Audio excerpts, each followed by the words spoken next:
আসসালামু আলাইকুম। বিলাস খামারের পক্ষ থেকে সবাইকে জানাই আন্তরিক শুভেচ্ছা অভিনন্দন। আশা করি আলহামদুলিল্লাহ সবাই ভালো আছেন। আলহামদুলিল্লাহ আমি ভালো আছি।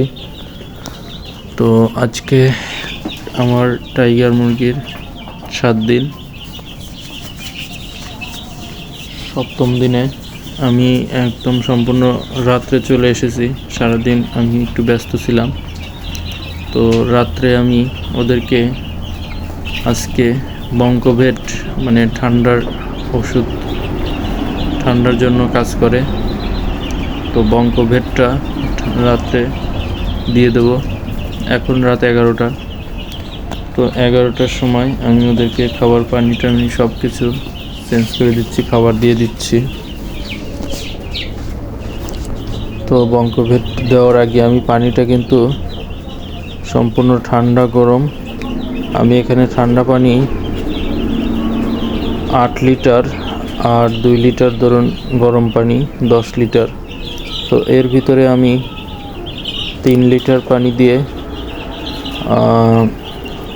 আমার পাত্রগুলো সুন্দর করে, যেহেতু গরম পানি দিয়ে পাত্রগুলো সুন্দর করে পরিষ্কার করে ধুয়ে দেব।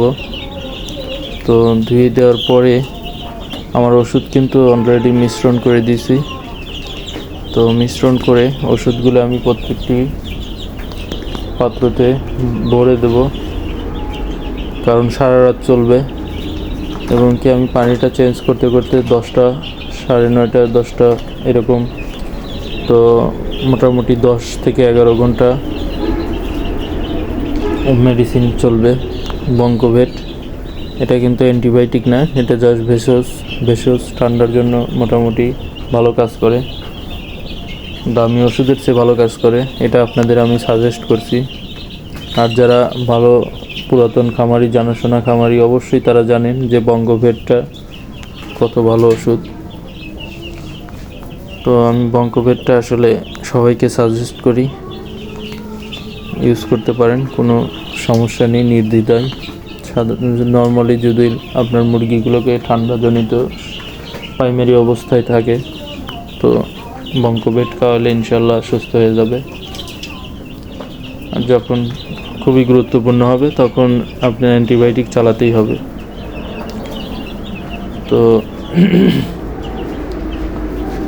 আমি পানির পাত্রগুলো ভিতরে নিয়ে দিচ্ছি, আপনারা সাথে থাকুন। এখন রাত যেহেতু 11টা, অনেক রাত।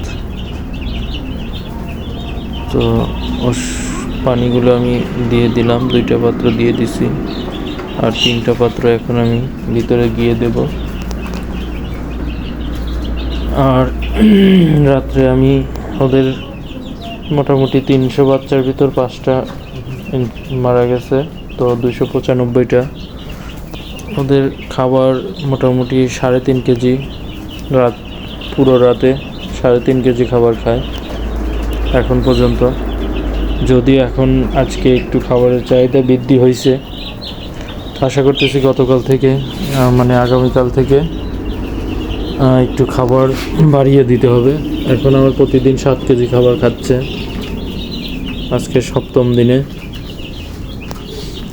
তো 7 কেজি খাবার আপনি গড় করলে প্রত্যেকটি মুরগি কতটুকু করে খাবার খাচ্ছে বোঝা যাবে।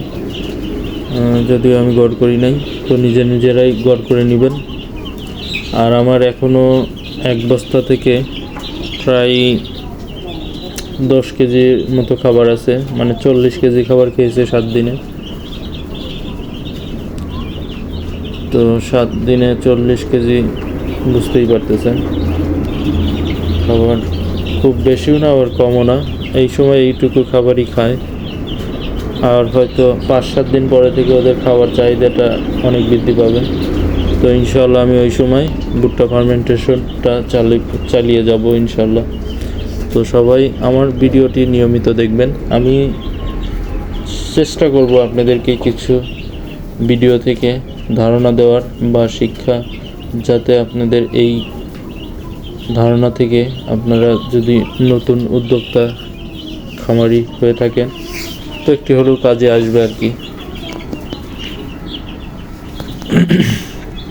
তো আমি যে কথা বলছি, যে খাবার দেখুন আমি দিয়ে দিলাম খাবার কিন্তু মোটামুটি সবাই দেখুন গিরে খাচ্ছে, যেটা কিন্তু আগে এরকম খাবার খায় নাই। এখন কিন্তু ওরা মোটামুটি খাবারের দিকে ভালোই অগ্রসর হয়।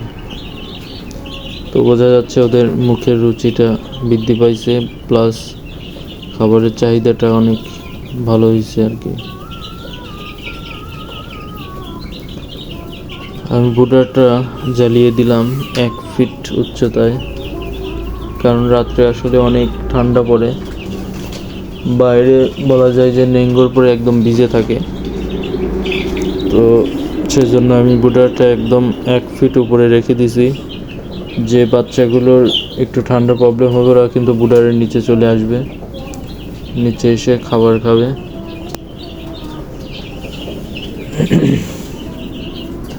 আর যেগুলোর ঠান্ডা অনুভূতি হবে না বা দৌড়াদৌড়ি করতে ইচ্ছুক, তো ওরা বাইরে দিয়ে দৌড়াদৌড়ি করবে। তো ভিডিও আজ এই পর্যন্তই। সবাই ভালো থাকবেন। আল্লাহ হাফেজ।